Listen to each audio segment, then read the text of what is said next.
Hi everyone, welcome back to the channel. In this video, I'm going to be taking you through my top 6 management tips on how you can create a high-performing team. I've been managing people for over 10 years now, and it is one of the things in my job that I absolutely love. It's not always easy, and it definitely is something that is a continuous learning curve, but I have definitely found a formula and a way of working that has really helped me to create high-performing teams that deliver great results. And all of these tips that I'm going to share with you today are things that I have done to help me create those teams. Number 1, the power of being human. I wouldn't like to call this my signature, but this is something that I have done throughout my entire career, and it's also something that I feel has benefited me as well. We spend so much time with the people that we work with that, from my perspective, it's important to take the time out to get to know them better. So for example, at the moment I have 3 direct line reports that report into me into my job, and then similarly they have direct line reports into them. So those entry level roles I don't get a lot of one-on-one time with. But what I do is I go for weekly coffees on a rotating basis with one of them to get to know them a bit better, making sure they're both okay at work, but similarly that they're okay at home. If you're able to be human with someone, then you will get so much more out of them. And that's really what I've found from my experience of behaving in that way. I have worked for managers whereby they haven't given me the time of day, quite frankly, in terms of getting to know me personally. And of course, I always worked to the best of my abilities, but you definitely get a bit more out of someone if you have a personal connection with them. Similarly as well, it's not just about my relationship with my team members, it's about their relationship with one another. So I really do try and embrace my team to get to know one another, to spend time together, to go for coffees, to go for chats. Work shouldn't always be about just work. Number 2, unleash your team's superpowers. One of the key things that make a good leader and a good manager is being able to identify the strengths within your team and how to then leverage those strengths. So in the job that I do at the moment, I have 6 websites that I oversee, as well as 8 dropship partners. I could not possibly manage and know everything inside and out for all of those 14 channels.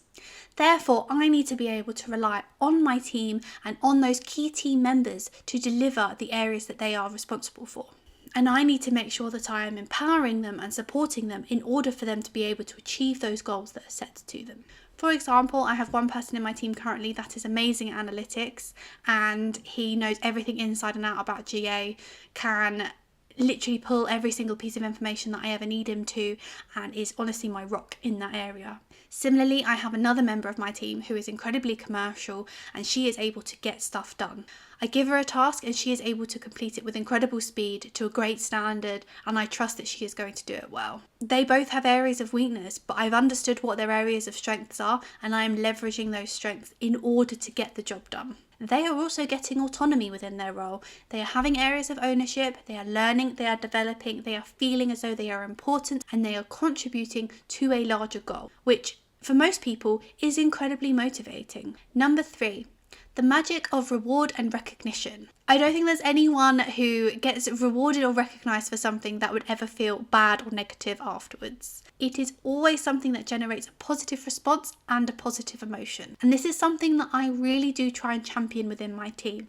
If someone has done a good piece of work, they need to be shouted out for it. They need to be recognised and they need to be rewarded. Not necessarily every single little thing that they do, but let's say they've had an amazing year, they've delivered some amazing sales numbers, they should be rewarded for it. Earlier on this year, I had 2 members of my team that absolutely smashed their sales budget, and I was able to get them both salary increases as a result. Not only did they have a positive reaction from the fact that they had been recognised, but then also they had been rewarded with a salary increase, and therefore are super happy in their role. I don't have any worries that they're going to look to move on within the next 12 months, and I can feel comfortable that that area of the business is taken care of. Similarly, celebrating any milestones or any key moments within my employees' journey, such as an anniversary within their role or their birthday, or recognising something that's happened personally to them. Maybe they got engaged, maybe they bought their first home. All of these small things make a big difference in how your team member and how your team will both view you,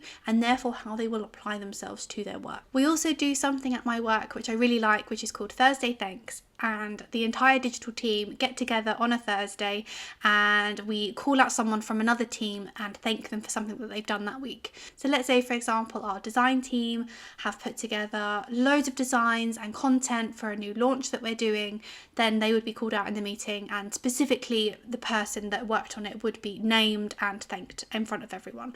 And it's just a really nice way of bringing us all together, recognizing all of the hard work that we are doing and thanking them for it. Number 4, growth mindset revolution. Most people, particularly in the digital remit, are very ambitious, want to progress quickly, want to feel like they're consistently learning and developing and growing their knowledge. If I am not able to offer that to them and support them with that, they will move on somewhere else. So it's my job to make sure that they are satisfied, they are supported on that journey, and they feel like they are getting the most out of their role that they possibly can. So a big part of that is really training and development.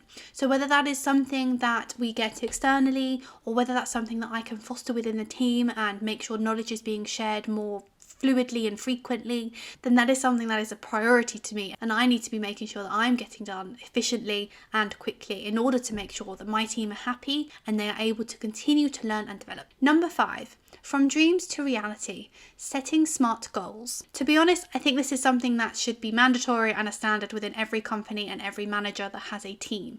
It is so important to set your team goals and clear KPIs, so both they know what they're accountable for, but similarly they're aiming towards something and they have a goal that they are striving to achieve. If you have team members that are aimlessly wandering along, just kind of doing the day-to-day, not really getting the most out of the job, not really giving you that much outside of the absolute bare minimum, then no one's really going to be that happy with that situation. When I came into my current company, they actually didn't have a structured, formalized review process, and it was something that I felt very passionate about, because I think it's important to spend time reviewing that person's performance, spending that time reflecting on them, and really just putting aside any of the day-to-day business as usual stuff so you can have an honest and open conversation about how they're doing, what they need to be working on, giving them some clear and constructive feedback so they can grow and develop into a better person within their role. Also, within these conversations, I really do like them to be open and as honest as possible. There are some managers out there that just choose to ignore the fact that they will have team members that decide to move on at some point and move on to a different company or want to move into a different role or remit completely. And more often than not, the ones that stick their head in the sand end up putting themselves in a much more difficult position and ultimately don't have a particularly good relationship with their team. I really do try and encourage my team to be open and honest with me, because quite frankly, I've moved jobs a lot and I have seen really only benefit from doing that. So I do encourage them that regardless of if it causes me issues or the fact that I would be sad that they are leaving, if they decide that it's something that they want to do, that I will support them with it and they can be open and honest with me. It's not normal for people to stay in one job, one company forever.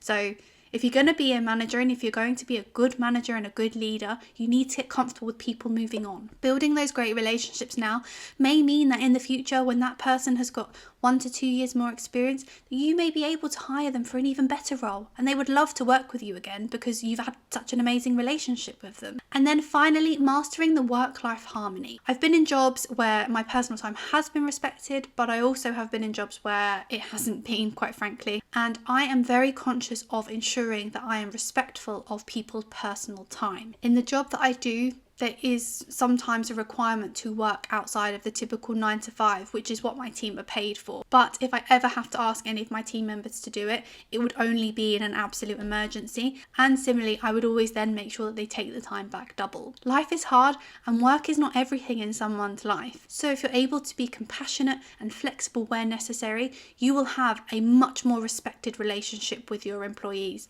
and they likely won't take the mick with you. It is also important that you promote and champion any of the well-being initiatives that are available to them in their role. Most companies offer some sort of well-being services that are accessible by their employees. Obviously, the things that I have talked through are not a definitive list of everything that you should be doing in order to create a high-performing team, but these things really have helped me connect with my team members, build a relationship with them, and build a strong foundation that has allowed me to generate over $100 million of sales in the last 12 months. I wouldn't have been able to have done it without my team. And any team that I go out to manage in the future, I will adopt these 6 principles because I truly believe in them. Thanks so much for watching. I hope you enjoyed, and I'll see you in the next one.